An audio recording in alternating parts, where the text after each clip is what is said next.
SUBNOR kao organizacija osnovan je posle Drugog svjetskog rata, tačnije 1947. godine. Zamišljena kao organizacija koja treba da pomogne lakšoj implementaciji boraca u normalan život. Ove godine je 80 godina, jubilarna godina od oslobođenja. I svako spomen obeležje je zavičajna istorija. I to je naš zadatak. Da čuvamo sećanja, da ih oplemenjujemo i uz to da mladim naraštajima pokažemo šta su njihovi preci bili i šta su sve uložili za njihovo današnje.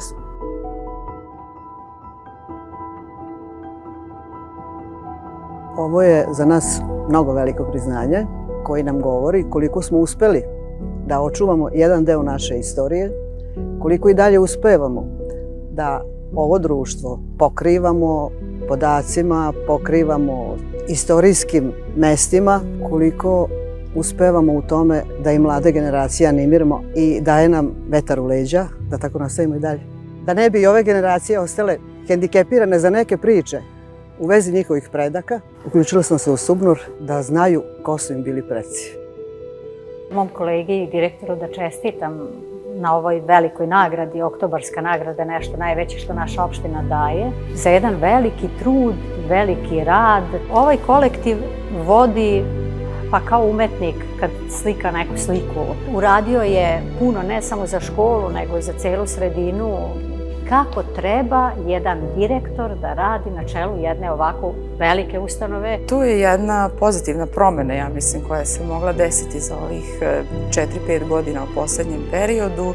Ja sam bar imala takav utisak da će to biti sve mnogo bolje, što se videlo kroz njegovu tu komunikaciju, saradnju sa nama i mislim da je on baš onako odradio jedan pravi period u svom mandatu od opremanja učionica, kabineta, škole. Ta nagrada je možda u ovom momentu došla u najbolje ruke. Kako direktor završava sad svoj mandat kao kruna, tako, nekog njegovog rada. Želim mu mnogo uspeha. Stvarno mogu da kažem, evo, za ove 4-5 godina koliko je direktor Dragan Mitić dolazilo onako sa pesmom na posao. Zahvaljujući njemu zbog njegove energije, njegovog pristupa poslu. Mislim da je on stvarno čovek zaslužio za sav svoj trud, rad i vreme, pre svega koje je posvetio poslu svom. Želim mu sve najlepše od srca i pre svega da se odmori, zato što je dao i dušu i srce ovoj školi.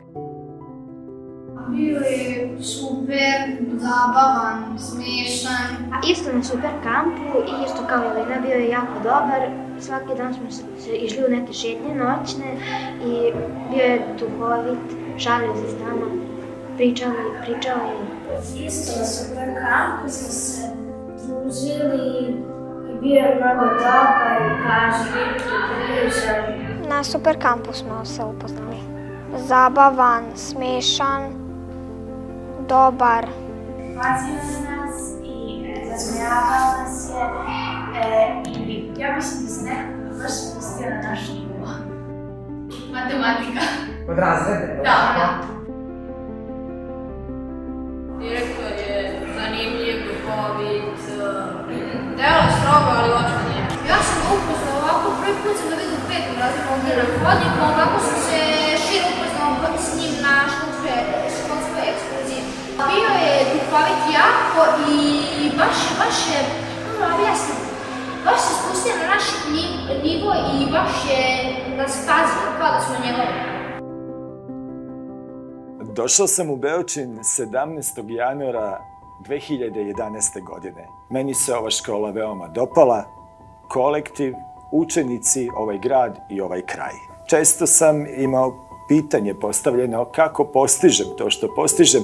Moj odgovor je uvijek bio jednako postupanje i to je recept za mnoge stvari i za mnoge oblasti. Ja sam ne bih postigao ništa. Tu moram da izdvojim pre svega svoju pomoćnicu Radmilu Jovanović, takođe i ljudima koji su me okruživali, građanima Beočina i svima koji su uzeli učešće. Imao sam tu sreću da imam takve ljude oko sebe. Izuzetna saradnja sa opštinom, uz pomoć pokrajine, uz pomoć Republike, uz pomoć ljudi, vas ljudi, jer smo to postigli svi zajedno. Krov velike škole, to je upravo objekat u kojem se nalazimo, dugogodišnji problem, veliki problem, uspeli smo da rešimo Pa rešavajući taj problem rešili smo i kompletan drugi sprat, rekonstrukcija drugog sprata. Za mene je rad sa decom nešto posebno, jedno pravo bogatstvo.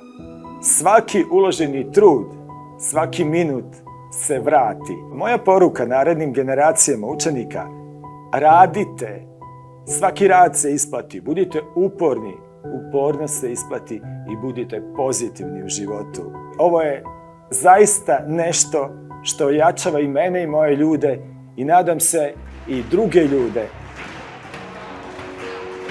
Peđa pokušava da nas nauči košarku. Najviše od nas očekuje da damo košarku. Po meni, Peđa nije puno strog, ni prema meni, ni prema ostaloj deci. Eventualno, kada nešto ne uradimo dobro, onda nas samo objasni malo glasnije. Počeo sam koji svako dete više iz neke radoznalosti. Mislim da su košarka i judo nešto što je obeležilo Beočin. Gledajući ljude koji su se u Beočinu bavili košarkom je nešto što je obeležilo našu opštinu. Par entuzijasta i ja smo osnovali ovaj klub. Da jednostavno ne bi u Beočinu izobrala košarka. Tad su počeli da igraju Beočinci košarku u to neko novije vreme. Planirali smo rad sa mlađim kategorijama.